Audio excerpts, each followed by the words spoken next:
Welcome to a very special edition of Let's Talk Autism with Shannon and Nancy. I'm Shannon Penrod. And I'm Nancy Alspaugh-Jackson. Nancy and I are thrilled this morning that we have an opportunity to sit down with two heavy hitters from the film Vaxxed. We have producer Del Bigtree, who is here with us. And we have another producer from the film, Polly Tomey, who has been with us before on the show. I don't think you've been with us live before. Via Skype. Yes. So we're thrilled to have them here to have a discussion. Nancy and I want to give full disclosure here at the start of the show that we both had an opportunity last night to see the film Vaxxed. Yes, we did. And Dr. Doreen Granpeesheh is featured in the film as an expert in the field of autism, which is what she is.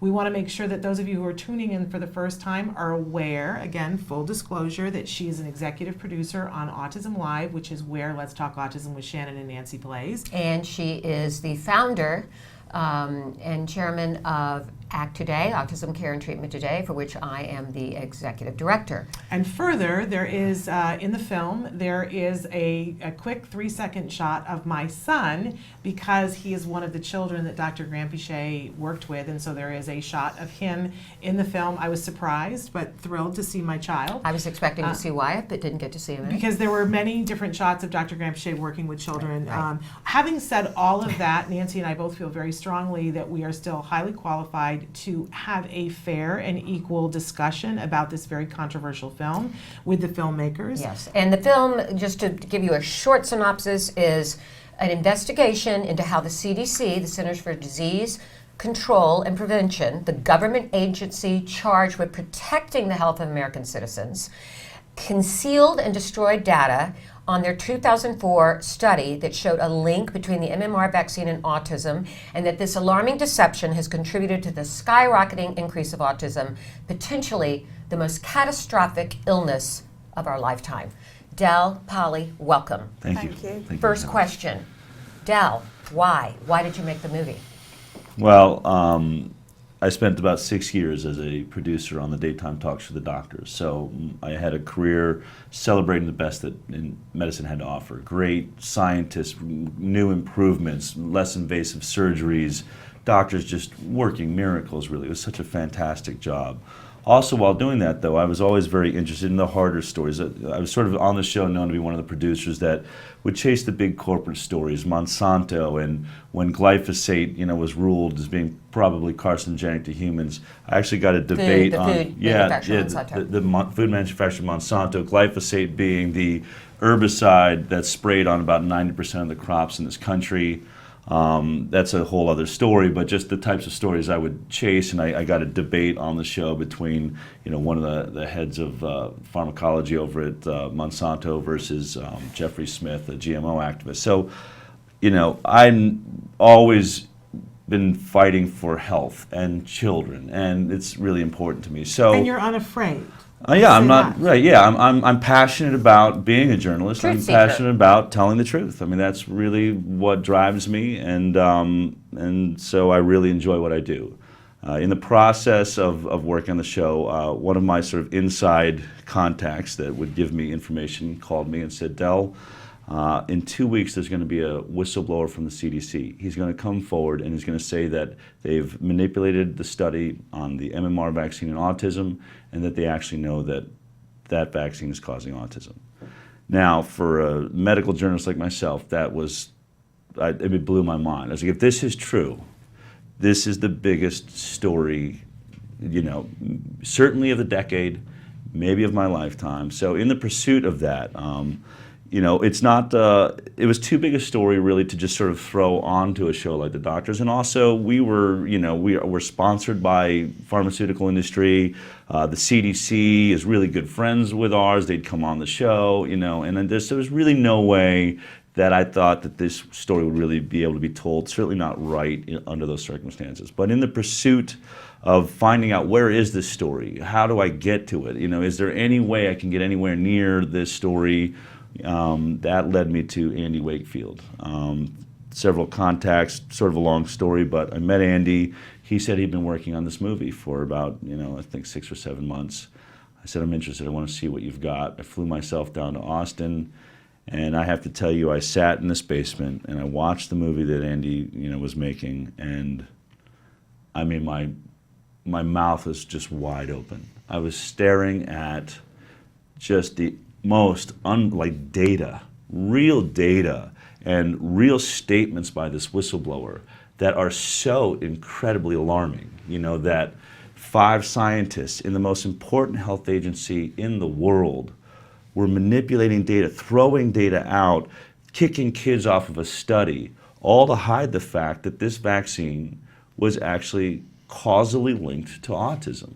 And I knew in that moment, I just thought, this is the biggest story of my life.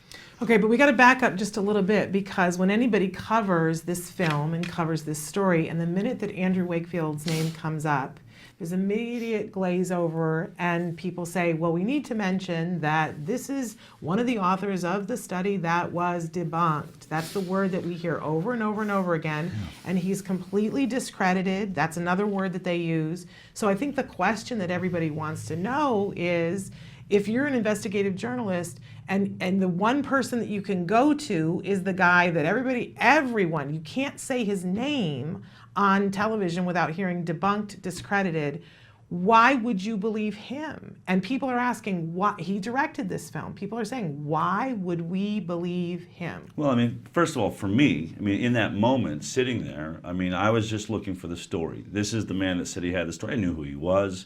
I knew the entire, I mean, I knew what everyone knew. I knew all the bumper sticker slogans. Baby killer, you know, father of the anti-vax movement, reason measles is killing children all over the world, you know, on and on, abused, handicapped children. I mean, when you hear things like that, I mean, it's so horrific. Right. But still, as a journalist, your first job is to find the story. Where is the story? Who's got the story? And so that's what drew me down there. Before I'm going to judge or deal with Andy Wakefield, I had to see, does he actually have the story that he says he has? And in the end, it doesn't. In that moment, sitting in that basement, I wasn't saying, is this guy? It's written here. Here's the data, Del. He handed it to me. Here's the recordings of what this man has said. Mm-hmm. So that wasn't in question. So that was real. So that was real. The source may have been questionable to some, but sure. you felt that was real. So at the moment, that's my job. As I'm seeing it, this data is real. I'm hearing this voice. This is the voice of William Thompson. He's saying incredibly disturbing things with lots of detail to it. Yeah. And we should say that he has since sat down with a lawyer and signed an affidavit saying that is his voice, William Thompson, that is his voice, that the information that he said is correct, and that the data he gave is correct, that he was part of a cover-up. He has signed all of that. Because at one point we were all saying, okay, you have tapes, but is it him? Yeah. And then he signed an affidavit and said, no, this is me. Right. We did get rid of documents. We did skew the data. He has said all of that, particularly about the part of the study that centers on African American boys. And by the way, the recordings were legal because that's a good point. Dr. Hooker actually went over state line. It's not legal in California, Del. And he went to Oregon to make these recordings? Yeah, California is what we call a two-party state. That right. means that both parties on the phone, if there's going to be recording, have to agree to that recording. Oregon's a one-party state, meaning only one of the people on the phone have to understand or know that the phone's being recorded, and that's also true in Atlanta. So both states where the phone calls were taking place were one-party states. So Brian Hooker was driving 4 hours from Redding, California, up into Oregon, and making the calls from there. Dr. Hooker, a biologist who happens to have a son with autism, we need to disclose that. And we want to get more into that, the actual study. But Polly Tomei, who is fellow autism mom, and Polly, you've done so much great work in the community, in Europe, in England, here in the United States. You did have a working relationship with Andrew Wakefield. Can you tell us what that? Well, yeah, I still do. You still do. We set up the Autism Media channel together, right. He was a scientific editor of the Autism File magazine, and we were suddenly coming against brick walls where people were just not reading it. So we realized we need to actually visually film the absolute devastation that a vaccine-injured child affects. So that's when we started. So a lot of the B footage you see is years of going around the world, traveling to interview these people. But this is what I really want to say. Okay, so Andy was working away. He's a very, very, very clever scientific man, And before Del came along, Brian, who's our editor, and I were just sitting there thinking, no one is going to understand the first paragraph. You need a double medical degree to just get through that. So Del was answer to our prayers big time. Comes in, changes it around. Andy knew the story and that never changed, but made it so that people like me, the general public, could understand it. So doesn't have an autistic child, so we're so grateful. And Andy doesn't have an autistic child, let's not forget that. Yes. My job is to stand up for the vaccine-damaged children that are already damaged. They need a future, they need a life. It is no joke having your a vaccine. Your son, Billy, is featured in the film, and your husband, and really some heartbreaking moments, Polly. And that was never planned, was it? No. We never planned to put my family in the film. But Del came to stay with us, and well... Yeah, I mean, that was very accidental. We were looking for a story. In fact, we were flying in a family from England to sort of have a larger arcing story. We had several families in it, but we just wanted a family who could really sort of follow through a process. At that time, I was staying over at Polly's while we were editing, and Billy happened to eat a pizza at a bowling alley earlier that day with gluten in it. And people will never, if you're not involved in this autism process, that's like, oh, well, what's the big deal? I mean, it's like your kid just ate, got heroin or PCP or some sort of outrageous drug in them. And so I was over at the house, and Billy just went off the rails, and it was scary. I mean, at first, I would literally want to just go hide in a room, and then I thought, wait a minute, hold on. And I grabbed, I think it was Polly's phone, I was like, give me your phone, and I just started recording what was happening in that household. It was devastating, it was incredible, it was scary to watch Polly handling, her son who's, I think, 220, 240 pounds, 6 something, and to see that side of it, it's something I'd never seen. It's something that the rest of us who don't have an injured child have no idea what's happening in these houses. Now, I'm not saying every child is like that. I mean, obviously there's different, issues around autism, but there are so many parents and this growing sea, this tidal wave of parents and families that are virtually jailed inside of their house because they cannot leave their child alone. They cannot go out in public with their child because they could have a moment like this and get it, into all sorts of trouble. But when we captured that moment, I said, Polly, I know you're a producer, and this is going to be awkward, and it's weird to put a producer in the film, but the world needs to see this part of this story, and it's an extremely effective moment in the film. I cannot tell you how many times I've honestly wanted to walk away from this whole vaccine situation. Sponsors will pull out of our charity. People tell me, working with Andrew Wakefield, and this is it, no one's ever going to help you build the Autism Trust, whatever it may be. But each time, I have to keep going, because each time, the longer that we tell our stories, and this is what I really want other parents to know, be brave. Be brave, stand up and tell your story. Hashtag Vaxxed, because this is so important. Hashtag what? Vaxxed. Vaxxed. So link it to our film, and I'll tell you why. Or vaxxedthemovie.com too, we'll pull up the trailer. These people need to know what it is that they have done to these children, what it means to take a life. They've taken their lives. That's it. Billy has had no childhood, like he should have done. No adult, teenage, no adult. He's not going to have a future. He's very unlikely to get married, have a job, have the children, be the father. All those things he could have been, gone. So, and he's one of millions worldwide, let's face it. And my point is that the parents have to, the power of the parents in numbers is they need to know, because they keep saying, oh, it's plateaued, there's no more autism, we're all good now, everything's sorted. It is not all good. Every day we're being in contact with new parents, with new diagnoses, and they're all saying the same story. My story is just nothing unique.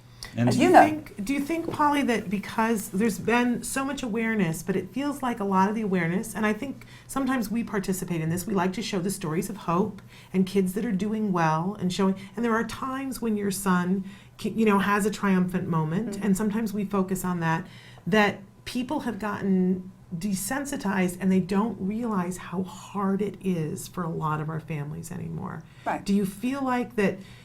I'm sure you're going to get flack for showing your son in a meltdown Already. as a parent, right? Yeah. People going, well, you shouldn't show that, you shouldn't do that. But do you feel like it's important for people to see that? Because I think that a lot of people have forgotten. I have had flack already for people have called my son overweight. They've said, they're attacking him, body shaming him, whatever it may be. But he has autism, he has food issues. We are a healthy household and we're doing the best we can. But this is autism. Yes, it's. I think there's two things. I mean, you have to understand there's two things. Coming in from not having an autistic child, I mean, I won't say that I was unaware of this issue. When on the show, many parents sent books in. You've got to tell the story of autism. The vaccine injured our child, and so I was aware of the story. And over time, when you hear this story over and over again, if you're a real journalist, and you sit with these parents and you do interviews and you sit and you hear this story and the honesty and the truth of which is told, there was always something in me saying there is something wrong with the science here. You cannot to have science and medicine, for the last several years just kept saying, oh, it's a coincidence. That just doesn't. I mean, I'm not a scientist, but I'm a medical journalist.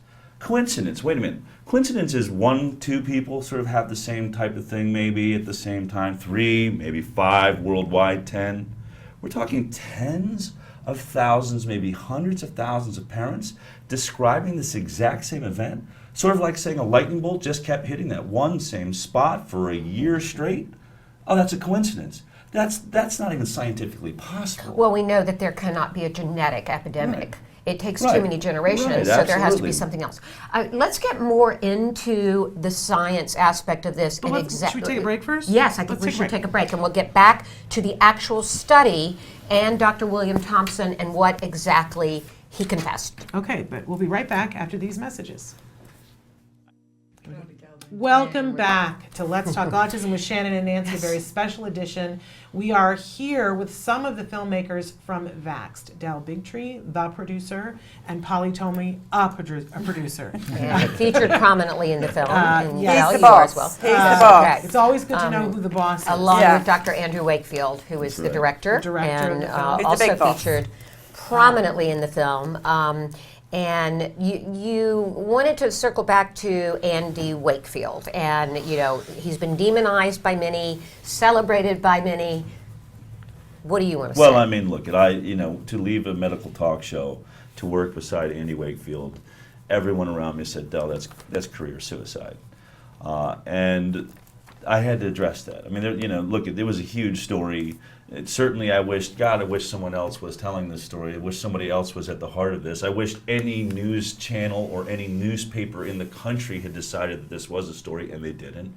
Can I be honest? I thought that was one of the things that occurred to me. I thought, did that occur to them when they were making this, that perhaps there was a better, less incendiary person to tell the story? He's the one that pursued it. Yeah. Nobody else did. It could have been anybody else. Anybody else. We all, saw this story break online. Every news organization, every paper. And in fact, did CNN put it on their website and then removed it? They did it. iReport is something where, as a citizen, you can sort of throw something up. So someone said, "Here's a story," and then CNN took it down. And we're talking about the CDC whistleblower. The CDC whistleblower story. But, so I had to investigate Andy. I mean, I had to look at what am I getting into? Who is this guy really? What is this fraud all about around Andy Wakefield? And, I could write a book or I could do another movie or two about really, I think, a hoax, if you want to call it, or a man being framed.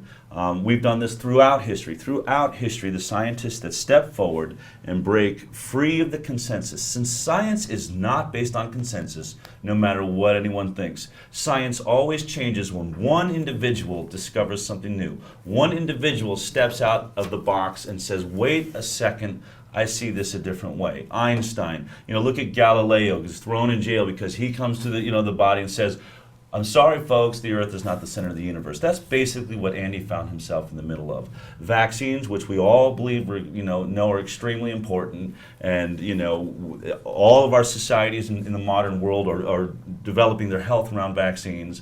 But what do you do when you're a doctor like Andy Wakefield, who says, "Wait a minute, these parents are all saying this one vaccine is injuring children"? Now, the thing I want to point out, is about the Lancet paper he was involved in. There's several, I think, just right up front, there's a few things that fall apart on this story How right was away. he discredited initially Right. and stripped of his medical license to practice in Well, England? Let's number get into one, the first thing we all hear is he's anti-vaccine and that he was the reason everybody stopped vaccinating. Absolute lie. Complete and total lie. You look at the story, you look at the paper itself that it talked about, and all the paper says is this paper does not, prove a link between the MMR vaccine and autism. More studies should be done to look at that. It And in raised that. questions. It Yeah. raised questions. And in He'd fact, in made- the film, you show Right. him testifying, saying testifying, this. saying exactly on that. camera. Then what happened was they said, because that's in the paper, and that was coming from the parents. This was simply a case study where the parents were reporting what they believed. As a part of doing a study like that, you have to write everything that's said. And 8 of the 12 parents said this vaccine caused my child's autism. Now, the other thing that I think immediately falls apart is they call it the Andy Wakefield fraud.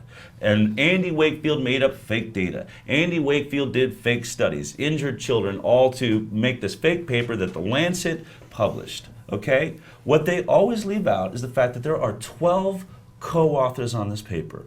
Top scientists in their field in the world, including John Walker Smith, who is the leading pediatric gastroenterologist in the world. These scientists went through this study with Andy. They did a lot of the testing. Not Andy. He was the one, observing and writing and taking in the data. So in the end, they had to sign their name to it. They had to read every word of this and say, yes, Andy, that's what I said. That's the test I did. That's the study I did. And they edited it and they work with him, that's how a paper's done. And then it gets submitted and published. So how? I want to ask Anderson Cooper or any other journalist that's ever stood in front of Andy and called him a fraud, explain to me how you would how a man would be able to make up fake data and slip it past the most brilliant minds in their field and get them to sign their name to it. It's not possible. Now, correct me if I'm wrong, though, that Walker Smith was also stripped of his medical, but that it has recently been restored. Yeah, just about a year ago, it was Yes. recently restored in a court of law. Yes. The GMC is not a court of law. It was simply a medical body that pulled these two gentlemen's licenses, based, by the way, all on a journalist, basically a tabloid journalist that manipulated the history and the story around this. In and the made Sunday up, Times, which is a Rupert Murdoch correct. publication. But help us, because I'll tell you, one of the things that I saw last week was it an ABC interview that you did where you were on the phone, and then and they cut and sliced and diced, and we're not going to do that here. We're going to air everything in its entirety. But you had recorded you on the phone with the whole thing, Yeah. and one of the things that really jumped out to me when you were showing your part of the interview that you said, I researched this man, I Yeah. researched why this happened. And I thought, boy, I want to talk to him. Because as a mom, as my son was being diagnosed and coming in, and then, having a show in which we talk about things, and we've had Andrew Wakefield on the show talking about Alex Sportolakis. We've had, I said, I want to do some more research about this. I don't really know anything more than what I have seen. I want to know more because I don't know enough. And I went to look to find what were the counts that he lost his license on. And I looked high and low on the internet, and I saw a suggestion here, a suggestion there, but I couldn't find why he lost his medical license. Do you know, Polly? No, I will just say this one thing. Yeah. As a parent, so no scientist and journalist or anything else, I was one of countless British parents who, between us all, religiously went every single day to the GMC to watch, listen, hear. And Andy answered every question beautifully. The actual scene was like a scene from Hogwarts. There was a guy with a beard who was asleep every single time that I went in. It was like it was rigged. And I can say this because I'm a parent. I was there, my opinion. It was like the whole thing was rigged from the start. Journalists going around knowing, they knew before it broke that Andy was going to be stripped of all these things. From our point of view, there was no way that he should have lost his medical license. He answered every single question. But why then did they say he did? What reason did they give? Do you know? Because I can't find it.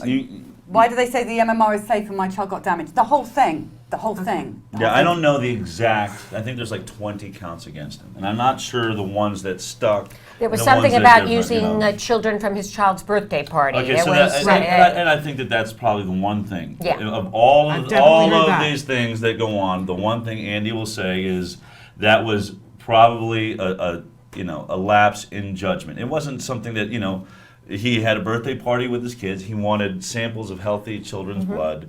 And so he said, my son's having a birthday party, all these kids are in my house. So he called the parents and said, would you mind if we drew some blood on your children? While they're here, I'll give them $5 or $10, And the parents signed off, and it was done by a doctor.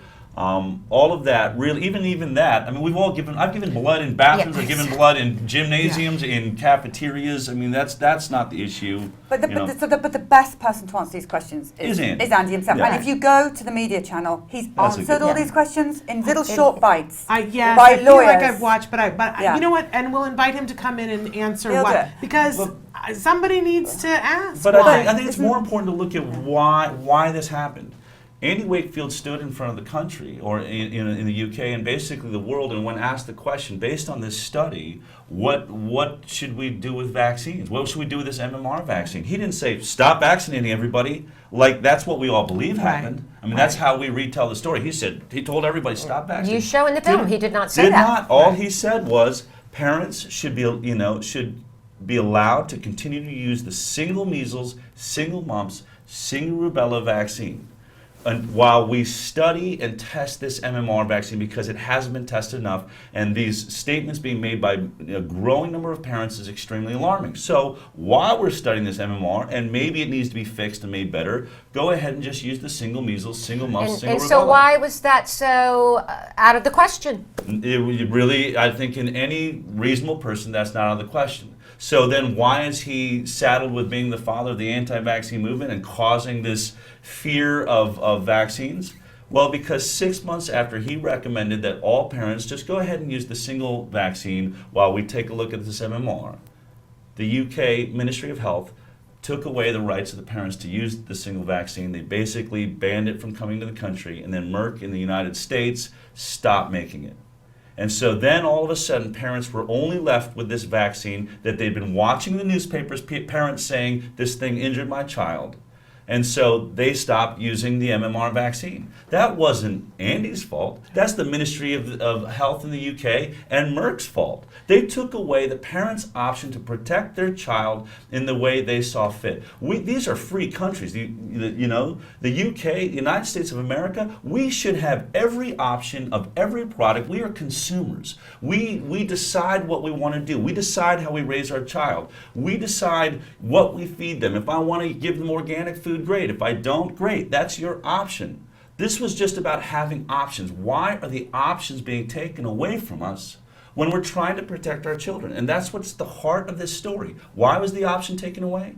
Because they wanted a patent. They wanted something that they could patent and own. And it was all about money. And how much money is involved in that patent? Do you know the figure on I that? think I don't know the exact numbers Okay. on the MMR. It's the crown jewel of vaccines. Really, I think it makes several $1 billion a year, but I don't know what the numbers are on that. But certainly, it's very lucrative to be the only company that handles measles in the United States of America, the only company that handles measles in the UK, and really ultimately worldwide. As this vaccine gets used by these countries, you're the only one that's allowed to sell it. If it gets broken up into single measles, mumps, rubella, everyone can jump in the game. Then you have competition, which is healthy. That's the way this is supposed to be. And so again, you have monopoly issues involved. You have, we have corporate interests, and this is what this story is at the heart of. And isn't there some actual really questionable ties with Merck with some of the CDC officials? Well, I mean, certainly if you look at, so let's talk about the film. The film Okay, is not yes. about Andy Wakefield, okay? It's not about Andy Wakefield. It's not about Polly Tommy or Del Bigtree. This film is about a CDC whistleblower. This is a brand new story. Most of media is trying to pin this as an old story about Andy Wakefield.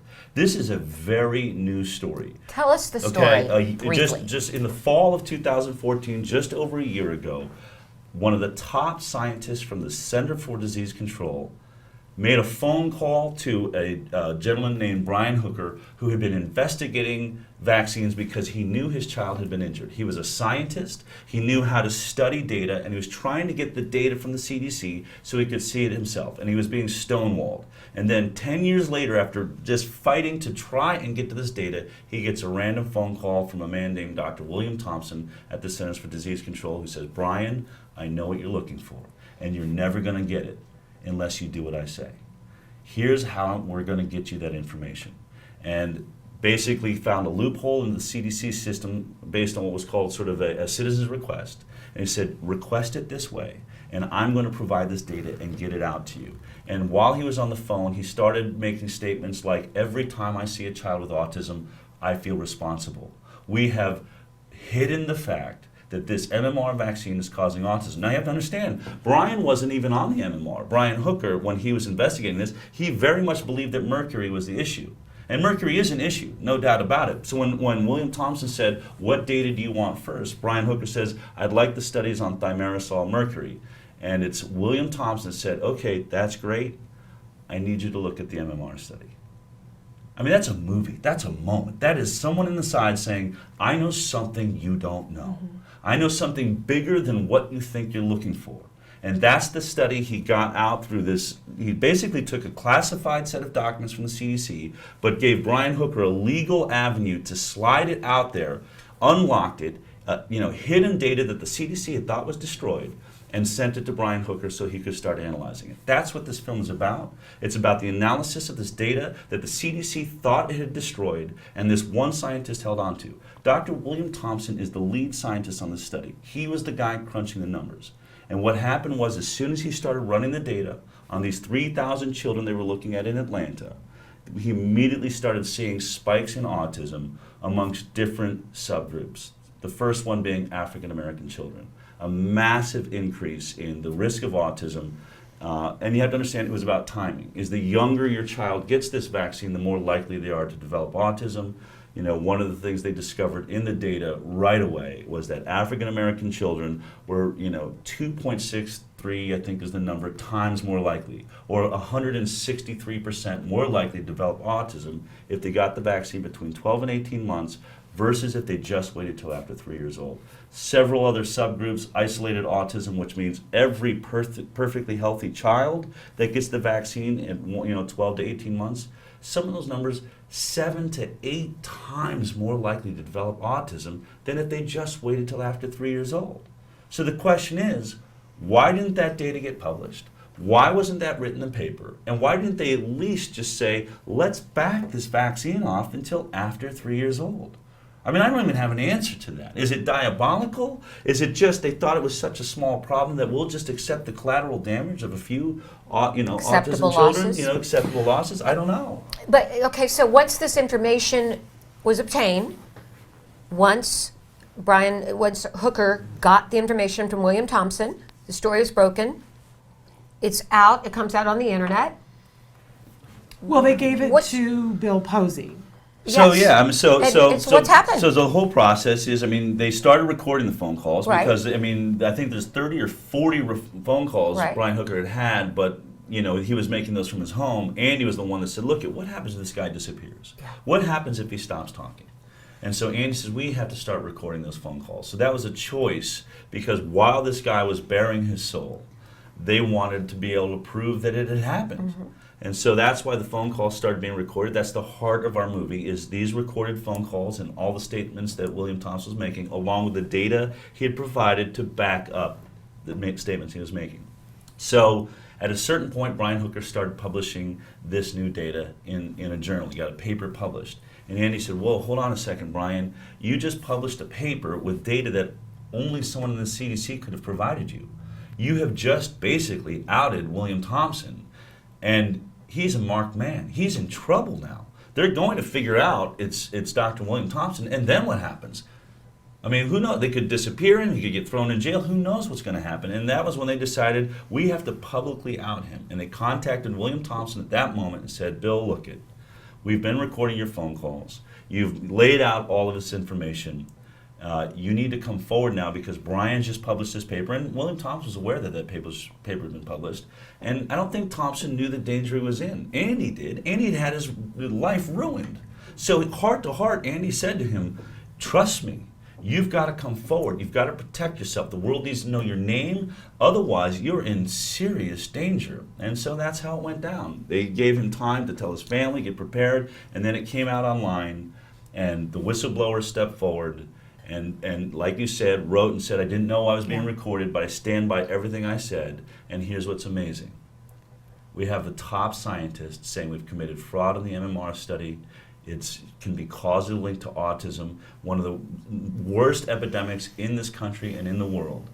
And not one newspaper, not one news organization, not Fox, not MSNBC, not CNN, nobody thought that was a story worth telling. And then you're right, July, a year later, this guy's saying, I need to be subpoenaed because he's a government official. Then in July of last year, Bill Posey, a congressman out of Florida, stepped before the Congress of the United States and said, I'm holding the data provided by the whistleblower at the CDC, Dr. William Thompson. He said, I've extensively interviewed this man. And the statements he's making and the proof that he is providing is so alarming. We are talking about the health of our children, a crisis that now 1 million children, since this paper was published, are now on the autism spectrum.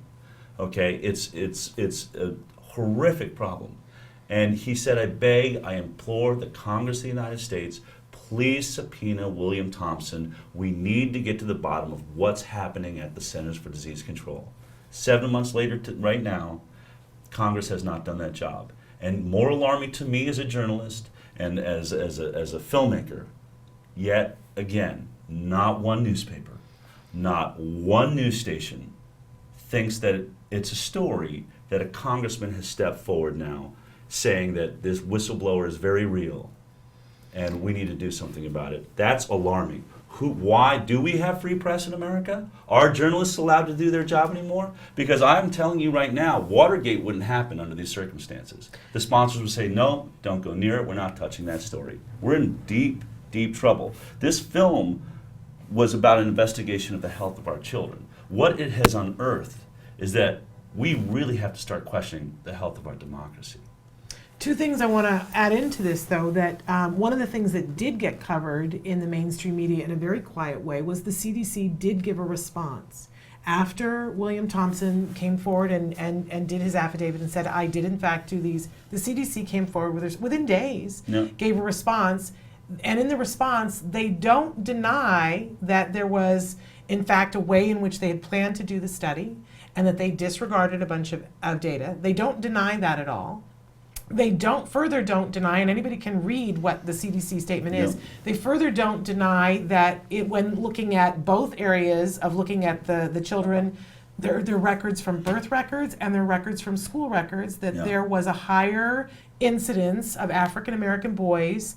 They don't deny that at all, but they poo-poo it all away with a very simple explanation and say, well, we looked at it and said that the school records wouldn't be accurate because the children who were special needs would have gone to school, and so we slid all that to the side. Doesn't make any sense. It doesn't make any sense, and yet that quieted everything down, which was fascinating to me. That a simple, we're not. I thought for sure they would either say nothing or deny, but they don't deny the very basic facts of it. I don't think that statement had anything to do with it being quieted down. I think no. I mean, I think that's what gets put out there. If anyone asks, that's what gets repeated. But what we just saw at Tribeca, when the film got kicked out of Tribeca, that's not. Somebody doesn't just write a little paper or statement or. That is someone from the top coming down. We watch, people say, well, I mean, how would Andy really, you're saying there's a conspiracy? We watched one of the greatest celebrities in this country in Robert De Niro. One of the most beloved, philanthropic, wonderful human beings in this country make a very powerful statement defending our film when, everything was descending upon it, lots of negative energy, lots of positive energy. He stepped forward and said, I have an autistic child. This is basically a story that's important to me, and it's a discussion that needs to be had. Let's take a break because And then we should we'll talk a talk little some bit more more about about the what's De happened Niro recently. moment. Yeah. And the second what's De Niro coming, moment. and the second De third. Niro moment, and what you all want to get out there for our viewers who are listening, watching this interview. About you have something at the end of the film, you have a call to action, and we want to talk about that. So good. we'll take a break and we'll be back.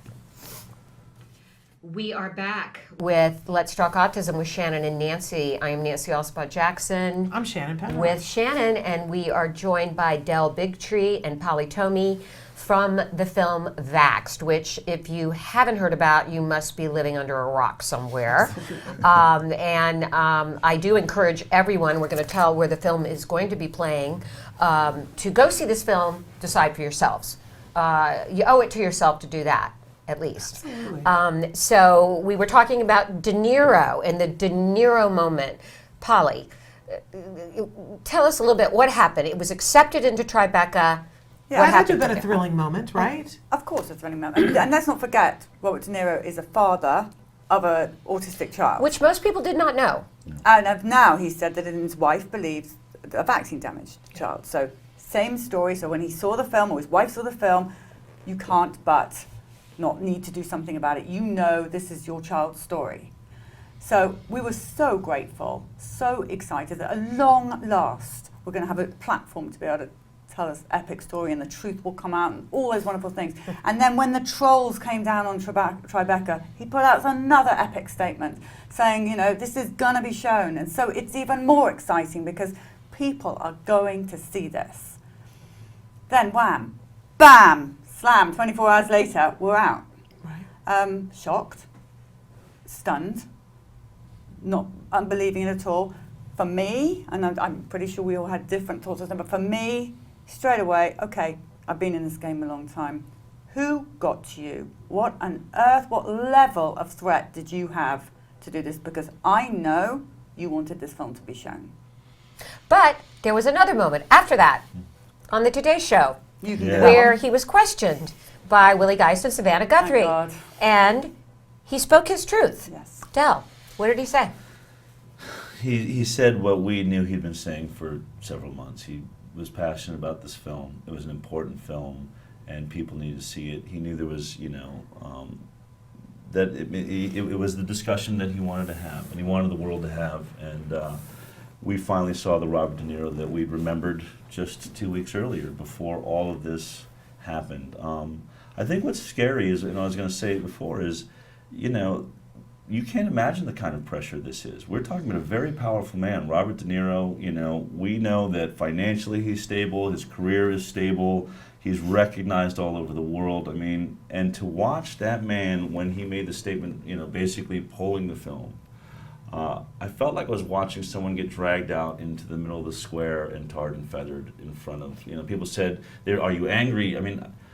My heart went out to him. I couldn't imagine what that night must have been like for he and his wife that have been supporting us all the way through this. They deal with this every day at home. To have to retract on a statement that came from his heart, an actor who bared his heart and soul before us saying, I have an autistic child that's important to me, to have to bring that back and turn on that yourself, that should scare everyone in this country. If whatever that pressure is that Polly's talking about, and I'm sure it's pharmaceutically based, the most powerful lobby in this country, whatever they said and whatever they did at that moment, if they can do that to a Robert De Niro, all of these parents, this is what you have been doing. This is why you're all quiet. This is why you can't tell your story. The threats and the fear of having your child taken away, having your life and your career destroyed publicly, that's what they do.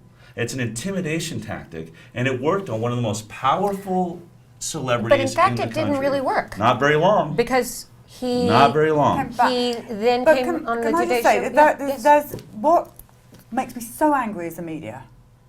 The media has blood on its hands like I cannot tell you, because every single time they put out the whole vaccines do not cause autism, a young mother will go out and vaccinate her child. So they're not reporting the truth. And the same thing with De Niro and Andy. Both of them have repeatedly said, we are not anti-vaccine, That's yet right. still The media today is saying anti-vaccine Wakefield, anti-vaccine De Niro. They have both said over and over again they are not anti. Just like Jenny McCarthy never said don't vaccinate, and she was made, obviously. And then, of course, oh, well, he's an actor. What does he know? He's not a scientist. Yes, the thing that's overwhelming still today on the internet, people are saying, you know, when did he get his medical license? Talking about De Niro, and would you rather listen to Robert De Niro, who's an actor, or listen to this doctor? And they picked a couple of doctors. I would say this. Would you rather listen to Robert De Niro, or would you rather listen to the top scientist that did the study that said this vaccine is safe, saying we've committed fraud? That's the scientists they should be asking to hear from, not the doctors that have been lied to across this country. I'm not blaming doctors. Right. They've been lied to by the CDC lied to all of us. They've lied to all of medicine. They've lied to every civilian in the world. It's a very small group. It's not a giant conspiracy. 5 people under pressure from probably a small group of people inside the CDC all decided, let's just cover this thing up. So it's not a huge conspiracy among doctors. Doctors need to see this film. Every pediatrician in this country need to see this film. And they will realize. And last night we screened it to a VIP audience. Standing ovation. With several doctors, many celebrities, but several doctors that came up and said, wow, you are right. This is not an anti-vaccine movie. I need to get to the bottom. I am alarmed. I'm extremely alarmed. Pro-vaccine people, staunch people that have yelled at me, why would you get involved? I said, please, do me the favor. You can yell at me. I understand the passion. Please come see the film. And every one of them afterwards, and when we did it in New York, we have outtakes of people upon, seas of people coming out and saying, this is not an anti-vaccine movie. This movie is giving real solutions to fixing a vaccine. So let's talk about what some of those things are. You get to the end of the movie, as Nancy was saying before, and there are some calls to action. What are you asking the audience to do? Number 1, we have a whistleblower inside the Centers for Disease Control and Prevention. He still works there. He's protected under whistleblower status. He's been waiting for a year and a half to have his day in court, which is the Congress of the United States. I mean, look at Flint, Michigan. You get lead in the water, as soon as that's discovered, it took 30 days to get that thing into the Congress and discuss that issue. And I think we're talking about, several hundred thousand, maybe 1,000 or so children that look like they're going to have problems. This issue is 1 million children and increasing every day. This year alone, 100,000 children born will ultimately end up on the autism spectrum. We are building cities of autistic children that are going to be autistic adults. No matter where you sit on this issue, it's not only a horrific health situation, it's a society situation, but it's going to bankrupt this nation. How are we going to care for them? How are we going to care for them? How are we going to pay for this? And to think that it's a man-made problem, and one of the causes is being covered up by the most important health agency in the country. That's what this story is about. And so what are the calls to action? The calls to action are this. You need to call your congressperson immediately and say, I want Dr. William Thompson subpoenaed before Congress, and I want a hearing getting into the bottom of the fraud of the CDC revolving around the MMR autism study in 2000.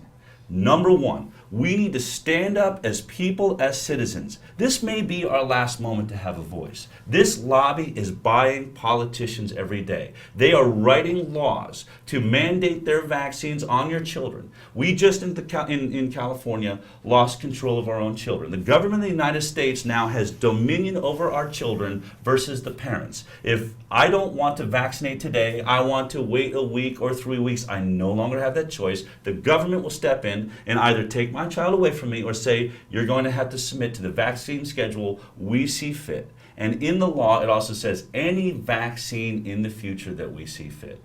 And I will tell you this, people don't realize it. There are nearly 300 new vaccines in the pipeline as we speak. The new frontier and the future of the pharmaceutical industry is relying on vaccines. And they're relying on mandatory laws that you can't do anything about it. And it's not just going to stop at your children. They're already mandating adult laws for the VA.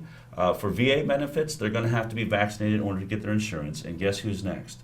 You will not be able to get your Affordable Care Act insurance or your insurance policy until you as an adult are fully vaccinated. Okay, so contact your Contact your congressman. Okay, second. Demand C. Second, we want to repeal the Vaccine Injury Compensation Act. That's a whole other story that we could get deep into. It's in but the film. basically, it's in the film. You have to see it. But this is, we in 1986 took away liability from the pharmaceutical industry. We made it so that you cannot sue them when their vaccine injures your child. Instead, the taxpayers of the United States have to pay for it. And it's all done in this side court without a judge. And you basically just pay out these parents with these injured children. It's becoming increasingly difficult to get paid out. It used to be easy. You'd get $3 to $5 million to take care of your kid. And millions have, in fact, been paid out for vaccine Billions. injuries. $3 billion has been paid out Okay. by this injury And compensation many people act. don't know that. No, they act don't as know if- that. Because on the nightly news every night they say there are no injuries from vaccine, and yet there are billions of dollars that have been paid out for that in a court, but that's taxpayer money not coming from the companies that are making the vaccines. Okay, so Yeah. continue on Yeah, the points you need people to do. and then so you want that repealed. we want that repealed. Okay, and, then, and how do we get that done? Pressure Again, on our congressmen. pressure on your Okay. Congress people. Look, we Congresspeople. have to say to our elected officials, if you want to keep your job, then I need to see you taking action on this. I need to see you getting William Thompson in front of the Congress. That's not that hard a feat. That's Do we why I know put what you the in office. process is for that? Do they have to have a committee? Is there a committee that subpoenas? Do we know what the process is to subpoena him? I don't know the exact process, and the truth is we were working on, the release of this film was supposed to be 2 months from now. We were going to be at Tribeca, and then a month later we were going to be having our first theaters in the beginning of June. We were building a website, that could show all of the data so people could access it and really study it themselves. And we were talking to lobbyists and congressional officials on how to work on politically activating this entire situation. But given what happened at Tribeca and this onslaught of negative statements about a film no one had ever seen, we literally watched almost every newspaper in the country bash a film they hadn't seen and say don't go see it. And we said, well, we better at least put it out there so people can make up their own mind. So we're in a catch-up place. There's a lot of studying I had planned on doing, and we were doing think tanks to figure out how do we make this a congressional issue. And we're working on that right now as we speak. But right now, you just have to simply let your congressman know you're aware of this issue and that you want these demands. So those two Right. things. So those and- two things. Next, we want the MMR vaccine broken up. We want, look, if you want to use the MMR, go right ahead. But we want parents to have another option. The one option that was basically the measles vaccine by itself, the single measles vaccine, there's never been a parent accusing that of autism. Instead of possibly triggering or being one of the issues. So we believe that Andy Wakefield's statement, over 10 years ago, that the single measles, single mumps, single rubella is the safer way to protect yourself from those diseases. And all we want is those single vaccines made And the reason for not doing that would be what? I can't imagine why any scientist or doctor would say we should never allow you single vaccines. It doesn't make sense. Someone explain to me why we shouldn't in the United States of America have that option. So we say demand that option from your pediatrician, make your pediatrician contact his congresspeople, make our doctors accountable on that. It say, is I want currently to help not you, right? available You in the United cannot States. get You it. cannot get You it. There was a cannot time get when it. you could.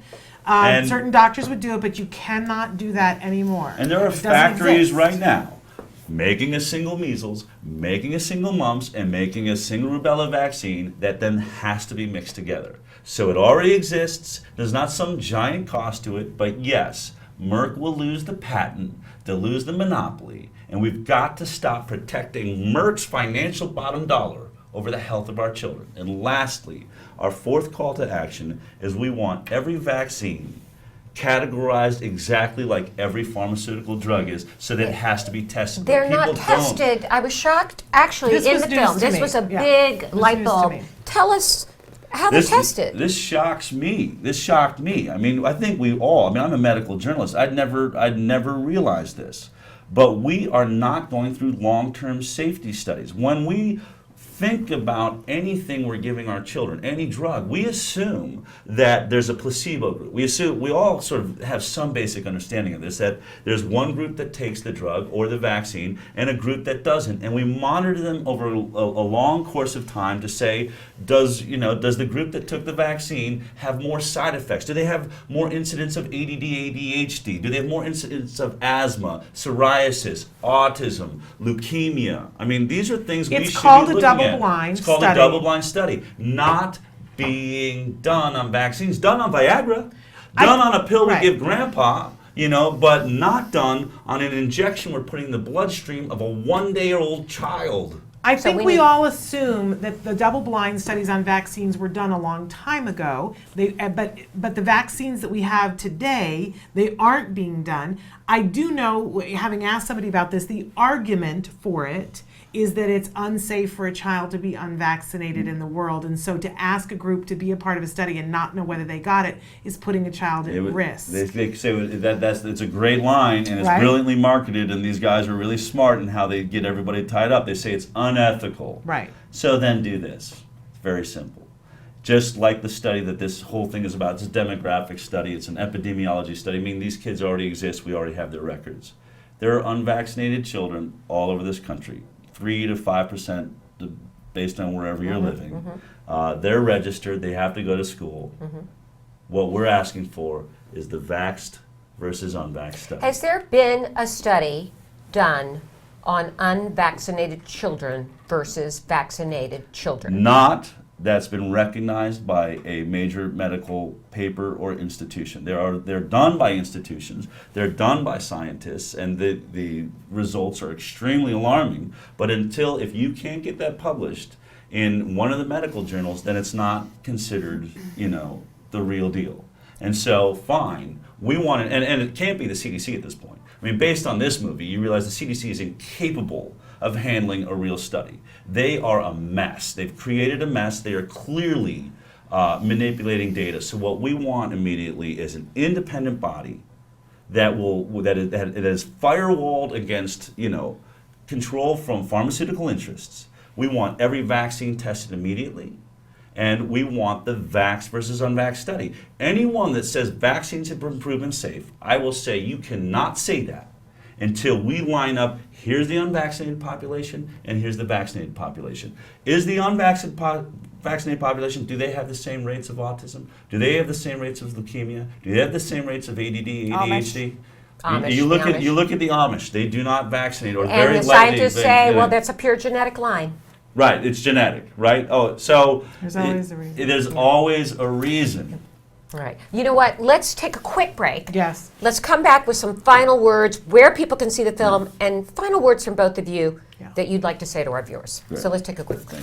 This is your Welcome back to a special edition of Let's Talk Autism with Shannon and Nancy. Nancy and I are here with some of the filmmakers from the film Vaxxed. What a provocative conversation this has been. Your certainly. passion, first of all, has to be lauded. Regardless of where people come down on this issue, the passion of you, Polly as a mom, and Del as a filmmaker is unbelievable. I mean, truly. Tell us where people can see the film, where it's playing now, so they can decide for themselves whether Vaxxed has validity or not. Where? Okay, so right now, we are in New York. So we're going to be at the Manhattan Film Festival at 2 p.m. with a question and answer panel with a lot of good people are going to be there. Brian Hooker, Cheryl Atkinson's going to be there. Andy, Polly, Alspaugh, and other brilliant people. Sheila Ely, the wonderful mother-in-law, she's going to be there. That's Stephanie Seneff. Yeah, that's the one to go to if you really want to talk to her. But also in New York is Angelica Theater. Get right out to the Angelica. They've been amazing in allowing free speech and keeping that theater open. So get out. But so the other places, so this is exciting because people are asking us where else it's going to be around the country. Tempe, Arizona. Arizona. Yeah. Okay. Harkins Valley Art. Yeah. Okay. But if you go Harkins Valley Art. Okay. But if parents go to vaxxedthemovie.com. All of this will be on there. Okay, vaxxedthemovie.com to find out where you can go Yeah, to but screen the film. San Diego as well. We're going to be there on the 24th. So we're getting around the country now. So get on Vaxxed the Movie. Sign up, it's free, and we will send you exactly as we are going out, where we're going out. We're spreading every week. We're in San Diego at the Angelica Carmel Mountain. We're at Peoria, Arizona, Harkins Arrowhead Mountain. We're also going to be moving into Plano, Texas, Dallas, Texas. It's coming to a theater near you. Other film festivals that you will be at? Well, right now we're not. We may be, we may not. All we know is the Manhattan Film Festival right now. We are really trying to get in those theaters. And people say, why aren't you just putting it online so I can get to it online? And my answer to that is there have been great movies that have used that approach. The grassroots around this is wonderful. This film was not made for the grassroots. This film was not made for the people that already understand this issue.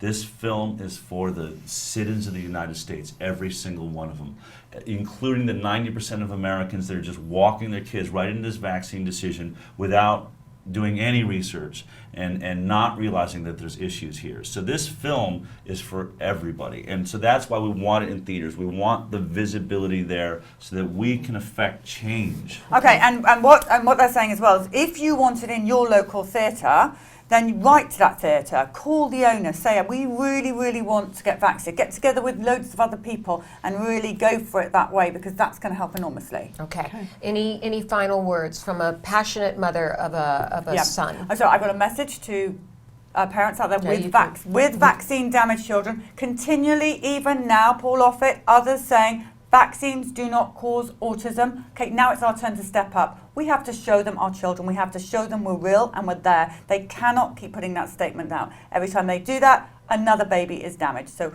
time for parents, be brave, be unafraid, get out there and tell your child's story. And if you can't get onto local media, film it yourself, be the media. So that's very important. And all new mothers who were the polytommies before that didn't do their homework, see Vaxxed. Please see Vaxxed. Do not make the same mistakes that I did. It's critical. Del? Don't allow the media to tell you what to say, what to do, what to see, what to think. Do not. We are the United States of America. We have free thought. We have free expression. I'm not telling you that my film has all the answers. It's not a court of law. As a filmmaker, our job is to ask the appropriate questions. These are very reasonable, appropriate questions based on a very real scientist that is giving us disturbing information. See it for yourself. Make up your own mind. Don't let your mind be made up for you because you're listening to bumper sticker slogans.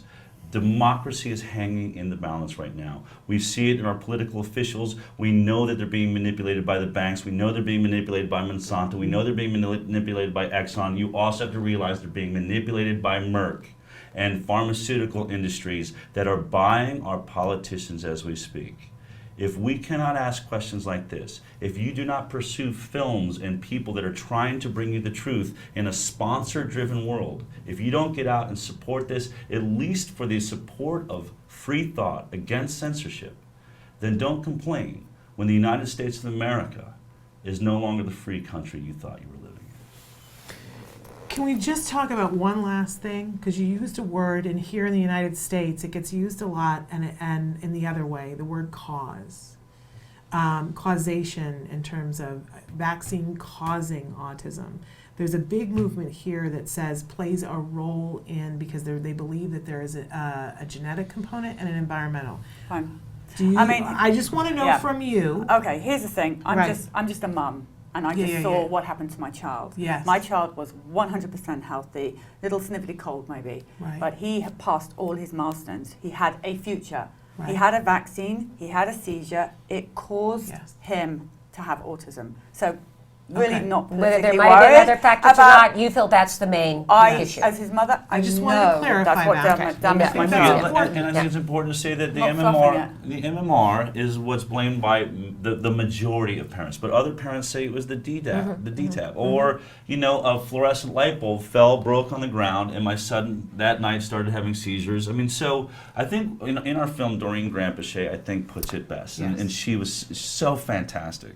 But what she said is, what she believes autism is is children that cannot detoxify quick enough. They can't get these toxins out of their body. They can't clear the way other children are. So that's the answer to the question. Why some kids and not others? We have children that are having trouble getting rid of the toxin in their body, and that toxin could be coming from their food. It's probably, it's an accumulation issue. Yeah. But also little things like how strange that all our children seem to be on antibiotics a little bit before, a little bit after, had the same old little ear thing. Could it be the antibiotics? Could it be the Tylenol that we religiously gave before and after, as our doctors told us to? Right. Do not know. All I know, eldest daughter, had it fine. All wonderful. Bright, clever, UT student. Billy, not fine. So excuse me if my other son, I'm not going to risk it. It's not safe. And I think, and one of the things that you say in the film that's so important is that we stop this denying parents who have this story. And I think it's so important that we not deny that. I just wanted to give it an opportunity to clarify the words that we were using. But I would be the last person who would want to deny that that happened to That's you. your truth. And we encourage all parents to speak their truth. Yes. Just one quick thing I really want to say. I am so tired of seeing Andrew Wakefield blamed for people not vaccinating their children. Oh. Shall I tell you why people are not vaccinating their children? Because they are watching. My family and friends saw what happened to Billy. So they said, you know what, I'm not going to do that because I know Billy was fine and I know he's not fine now. So I'm going to give my kid a miss. They don't even know who Andrew Wakefield is half the time. Exactly. So stop, media, stop. It's pathetic. Well, I'm bored of it, actually. I believe Boring. as an autism mom, too, I'm offended that anybody can say to me, oh, well, an actress or an actor or one doctor or one person can tell me what I'm going to do with my child. That I seems agree. ridiculous. I'm offended. I know my truth. And I encourage all parents to speak their truth. And seize this moment. We made a movie, but right now we have a movement. Don't leave Robert De Niro hanging out there by himself. He's brave now. He's stepped forward. Join him. All the parents have to step up and say, this happened to me too. And all of the people that know people have to stand by your friends and say, this happened. Go see Vaxxed. Don't be afraid to talk about it. This is a discussion we need to have. But we have a momentum now. We have the movement. If we let this go away and we all sit on our hands and sit back and say, I wonder what's going to happen with that, then all is lost. There you go. There you have it. so much So for being here, guys. we're going to wrap it up. And very interesting discussion. We encourage all of our viewers to write in. Tell us what you think about this hour. Ask And questions. Yeah. That's what it's ask all questions about. Ask and questions. speak your truth. So Thank you so much for being with us. We want to say goodbye to everybody. Give your kiddos a hug from me. give yourselves a hug from me. Bye-bye Thanks for for joining now. us. Bye-bye.